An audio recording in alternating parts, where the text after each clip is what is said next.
नमस्कार दोस्तों, हर्षित द्विवेदी एजुकेशन में आपका स्वागत है। मेरा नाम है विनीत सागर।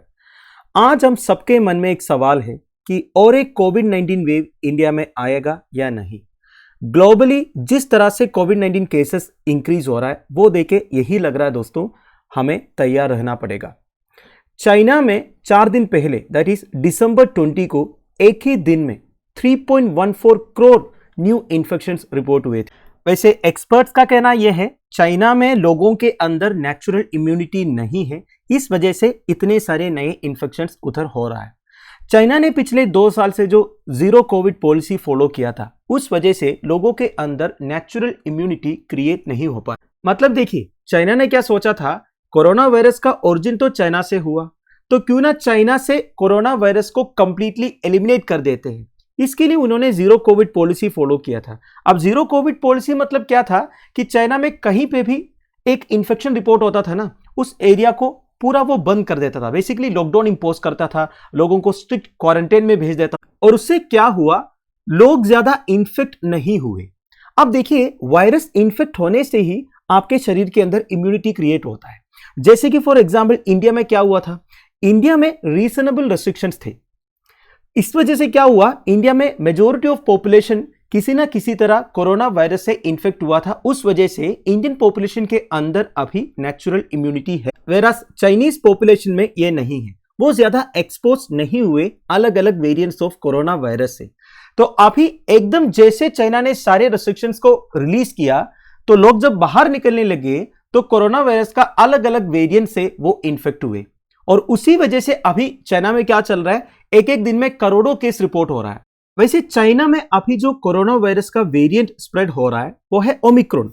ओमिक्रॉन का एक सब वेरिएंट है BF.7। BF.7 मतलब BA.5.2.1.7, इसी का शॉर्ट फॉर्म है BF.7। पिछले 1 साल से ये सब वेरिएंट सर्कुलेशन में है, केवल चाइना में नहीं। 2022 अक्टूबर में यूनाइटेड स्टेट्स ऑफ अमेरिका में जितने केसेस रिपोर्ट हुए उसमें से 5% BF.7 की वजह से था। यूनाइटेड किंगडम में जितने केसेस रिपोर्ट हुए उसका 7% BF.7 की वजह से। वैसे जब एक वायरस का म्यूटेशन होता है वो लीनेजेस भी क्रिएट करते हैं, सब लीनेजेस भी क्रिएट करते हैं। फॉर एग्जाम्पल SARS-CoV-2 वायरस मान लीजिए एक पेड़ का मेन ट्रंक है। अब इस पेड़ का ब्रांचेस है लीनेजेस। अब इस ब्रांचेस में से जो ब्रांचेस निकलते हैं ना वो है सब लीनेजेस। जब एक वायरस मल्टीप्लाई होता है ना, ऐसा कोई जरूरी नहीं है उसी वायरस का एक एग्जैक्ट कॉपी प्रोड्यूस होंगे। नया वायरस में थोड़ा बहुत चेंजेस रहते हैं। बेसिकली उस वायरस का जेनेटिक सीक्वेंस में चेंजेस होगा, इसे म्यूटेशन बोलते हैं। तो जिन वायरस में म्यूटेशंस होते हैं उसे वेरिएंट्स बोलेंगे। अब वेरिएंट्स में एक नहीं, एक से ज्यादा भी म्यूटेशंस हो सकता है, यह ध्यान दीजिएगा। तो जब एक न्यू वेरिएंट जिसका अलग फंक्शनल प्रॉपर्टीज रहेगा ओरिजिनल वायरस से, वो जब एक पॉपुलेशन के बीच में एस्टैब्लिश हो जाता है ना, उसे आप new strain of the virus बोल सकते हैं। तो ध्यान दीजिएगा, all strains are variants but not all variants are. मतलब देखिए, एक ओरिजिनल वायरस का म्यूटेशन होके एक नया वायरस बनते हैं और उस वायरस का फंक्शनल प्रॉपर्टीज ओरिजिनल वायरस से अलग है। और वो नया वेरिएंट जब एक पॉपुलेशन के बीच में एस्टैब्लिश होता है, मतलब बहुत ज्यादा स्प्रेड होता है, इन्फेक्शंस का कारण होता है, तब आप उसे new strain of the virus बोलेंगे। पर देखिए, ऐसा कोई जरूरी नहीं है हर एक म्यूटेटेड वायरस या फिर हर एक वेरिएंट पॉपुलेशन के बीच में एस्टैब्लिश हो जाए। इसलिए मैं बोल रहा हूं all strains are variants but not all variants are strains. तो अब हम डिस्कस करेंगे how is the situation in India different from China. देखिए, बात यह है जिस तरह SARS-CoV-2 इंडियन पॉपुलेशन में इन्फेक्ट हुआ था उसी तरह चाइनीज पॉपुलेशन में इन्फेक्ट नहीं हुआ था, ऑब्वियसली उनका जीरो कोविड पॉलिसी के कारण। और इंडिया में तो मल्टीपल वेव्स ऑफ पैंडेमिक हुआ भी था, यह बात भी आपको पता है।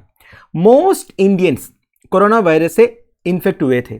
कुछ लोगों में सीवियरिटी हुआ था, कुछ लोगों को तो पता भी नहीं चला वो इन्फेक्टेड हुआ था या नहीं। मतलब इम्यूनिटी के ऊपर डिपेंड होता है वो सब।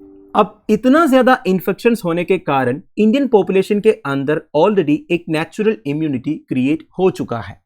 ऊपर से 95% of the Indian population already fully vaccinated है।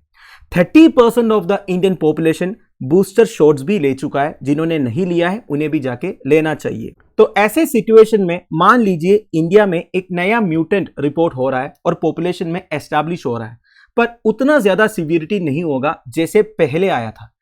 कारण वही है दोस्तों, एक तो वैक्सीनेशन है, दूसरा हमारे शरीर के अंदर ऑलरेडी एक नेचुरल इम्यूनिटी क्रिएट हो चुका है। पर देखिए दोस्तों, साथ साथ में एक वार्निंग भी है। रीसेंटली एक स्टडी रिपोर्ट पब्लिश हुआ था नेचर मेडिसिन में।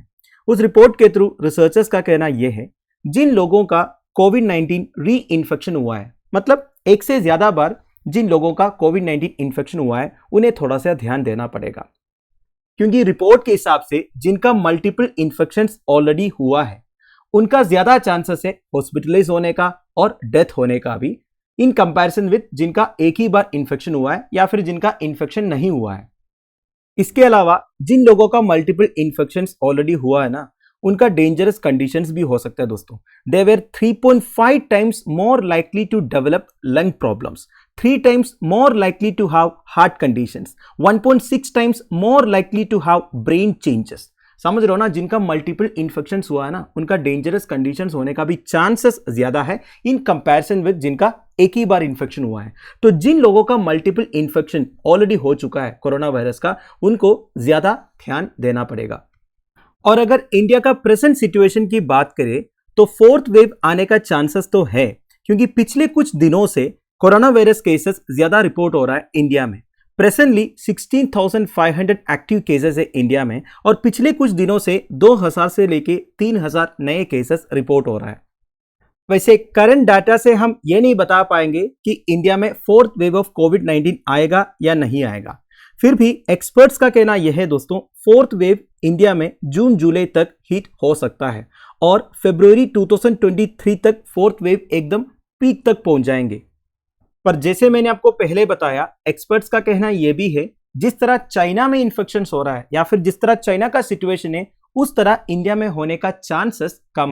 तो दोस्तों दैट्स इट। देखिए, फोर्थ वेव आए या ना आए, हमें जो प्रिवेंटिव मेजर्स लेना चाहिए वो तो लेना ही चाहिए। Already ministry of health and family welfare की तरफ से सारे स्टेट गवर्नमेंट्स को गाइडलाइंस इशू हो चुका है, तो अथॉरिटीज जिस तरह हमें गाइड करते हैं वो हमें फॉलो करना पड़ेगा। अब प्रिवेंटिव मेजर्स क्या क्या है ये तो बिना बताए आप सबको मालूम है, इतना एक्सपीरियंस सबका हो चुका है। जैसे कि हमें सोशल डिस्टेंसिंग फॉलो करना है, मास्क हमेशा पहन के रखना है, जिन लोगों ने बूस्टर डोज नहीं लिया है जाके लेना चाहिए। आजकल लोग कोरोना वायरस को इतना सीरियसली नहीं लेते हैं, ऐसा नहीं करना चाहिए। ज्यादा केसेस रिपोर्ट नहीं हो रहा है, इसका मतलब ये नहीं है कि कोरोना वायरस कंप्लीटली एलिमिनेट हुआ है। तो हमें सावधान रहना है, सतर्क रहना है। So thank you for watching, stay healthy, stay